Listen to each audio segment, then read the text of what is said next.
Over in Peru, hundreds took to the streets of Lima on Thursday to protest the power transition prompted by former President Pedro Castillo's call to dissolve the Peruvian Congress, which ended up in his arrest. The police dispersed some groups, firing several tear gas canisters to prevent the protesters from getting close to the Congress. One of the protesters said that Castillo was betrayed by corrupt representatives. Castillo's decree to dismiss the representatives was an attempt to prevent a third impeachment vote after surviving 2 in 17 months in office. Now, previously, lawmakers voted 101 to 6 with 10 abstentions to remove Castillo for reasons of, quote, permanent moral incapacity, end quote. Another protester said that the move should also mean that representatives be dismissed and call for a new election.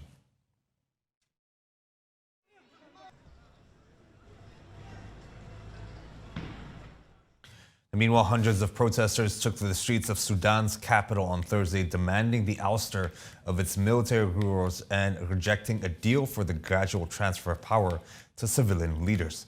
In Khartoum, demonstrators headed for the Republican Palace, the seat of the ruling military council, before being intercepted by security forces who then fired tear gas and water hoses at the crowds. There were no confirmed reports of any casualties.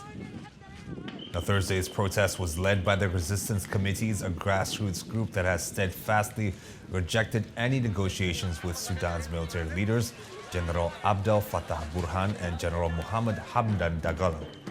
The protest group has called for both men who led last year's coup to be tried in court.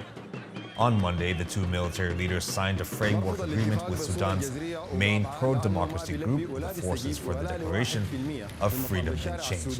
But the agreement appears to offer only the vaguest of outlines for how the country will resume its road to democracy.